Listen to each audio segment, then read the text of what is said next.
Breakfast Club, bitches. You're a donkey. Yes, Donkey of the Day for Friday, February 5th goes to three people, Jeffrey Spade and a husband and wife named James and Lisa Goy, respectively. Let the record show today's donkey is a teachable moment. I strive to make every Donkey of the Day a teachable moment. Okay, it's free jewelry and all of these. You just got to decode it. But today doesn't really need decoding. It's a cautionary tale. See, Jeffrey Spade and the husband and wife, James and Lisa Goy, are all dead this morning. In fact, this instrumental's too happy, Eddie. I need a little something a little darker, okay? Because Jeffrey Spade and James and Lisa Goy are all dead. I know you're saying to yourself, how could you give Donkey of the Day to dead people? My answer to that is I do this respectfully. All right, word to Justin LeBoy. See, I have to give these three individuals Donkey of the Day so others can live. I repeat, I have to give these three individuals Donkey of the Day so others can live. Now, before we get to the lessons, let me set the stage for you and put you on to why these three individuals are dead. We have two different news reports here, okay? We have WGAL NBC 8 and we have WNEP ABC 16.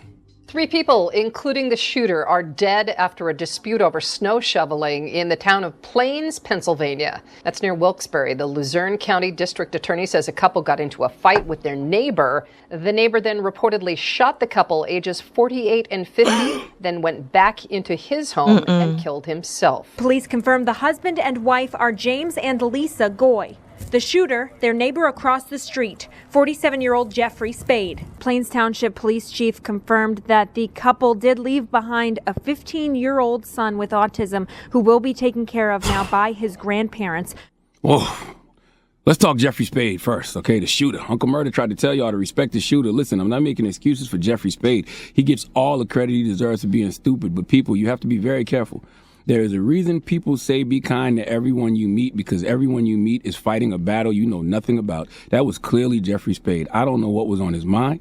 I don't know what he was going through, but everyone has a breaking point. You never know when someone is ready to snap. I think Jeffrey was ready to exit Earth stage left, and since James and Lisa Goy were being disrespectful, he decided to bring them along for the ride. Okay? I told my wife last night, because she be having fits of road rage, I always tell her to knock that off because you don't give a F less than somebody else may. Okay, you don't know what folks are dealing with. Some folks wake up in the morning and they don't choose violence. Violence chooses them.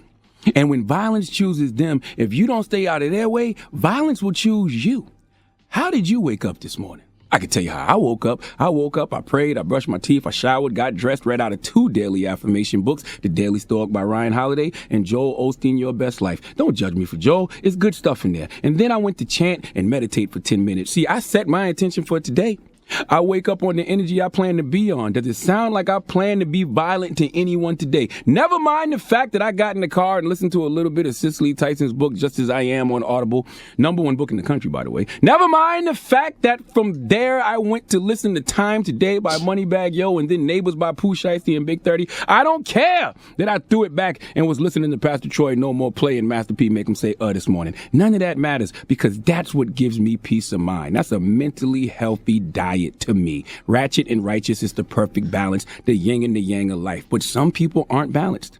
Jeffrey Spade clearly was one of those people. Not making excuses for him, just telling you, I understand hurt people. And when you don't deal with your trauma will deal with you. In this case, Jeffrey's trauma dealt with him and James and Lisa Goy. Now, let's get to James and Lisa Goy. James and Lisa Goy, rest in peace. I'm reading this article on CNN, and it says the Goys were shoveling snow from their parking spots across the street onto Jeffrey Spade's property. Jeffrey simply asked him to stop. And the article says the argument then escalated quickly. We actually have actual audio from the surveillance video. If you already saw the surveillance video, I'm not going to play the gunshots or when they got murdered. I just want y'all to hear the argument. This all started because James and Lisa Goy were shoveling snow from their parking spots across the street onto Jeffrey Spade's property. Jeffrey simply asked them to stop, and then this argument escalated. Listen. Scummy mother. Jesus Christ. Whoa, you? Oh, me? Yeah. Go ahead. You know what? Come in, scummy mother. Step out here. I'll knock your ass out. You. I'll make your life a living hell living here, cat. You're a Fuck you. Go ahead. Go ahead. The person who said, I'll make your life a living hell living here was James Goy. Okay? Why did it have to go there? All right, the Goys were shoveling snow from their parking spot onto Jeffrey Spade's property. Jeffrey asked them to stop. Why didn't it stop? Full stop. You know you're doing something wrong by putting your snow on his property, making more work for him. Why and how did both of you let your egos get the best of you to where y'all felt like y'all could continue to violate that man in this way? Some people may look at that video and listen to y'all disrespecting Jeffrey and say to themselves, y'all got what you deserve. Nope, I don't see it like that. I wish Jeffrey and James would have just fought. But that's the point. That's not my decision to make. And it wasn't James and Lisa's choice on how Jeffrey should react. See, it's always easy to say someone went too far after the fact. But what does your Uncle Charlotte tell you all the time? You can't tell someone how to react. You might push somebody and they might pull out a chopper and clap you and everyone around you. Did that person go too far? Sure, in my book, but not in theirs. You shouldn't have pushed them. Do you understand people get killed for less? I'm giving you an example right now of two people getting killed for less. Leave people the F alone. The golden rule that we learned in kindergarten. What is it? Repeat after me. Do unto others as you would have them do unto you. How hard is that to do, people? Okay? Now, the Goys, as you heard, left behind a 15-year-old son with autism. That's tragic. And yet another reason they should have thought before they acted. Think before you speak. See, we all have things to lose. We also all have things to live for. The thought of your 15-year-old son with autism should have been enough to keep you from cursing somebody out for something you were doing wrong. But that's ego.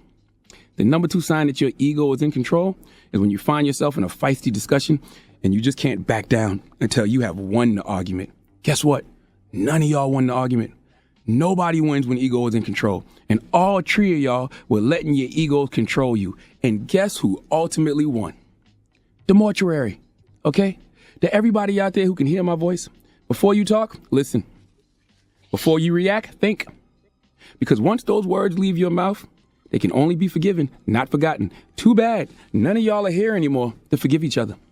Please give Jeffrey Spade, Lisa Goy, and James Goy the biggest hee-haw, respectfully. Yes, respectfully, rest in peace. Donkey of the Day is brought to you by the law office of Michael S. Lamonsoff. Don't be a donkey. Dial pound 250 on your cell and say the bull if you've been hurt in a construction accident. That's pound 250 from your cell and say the bull.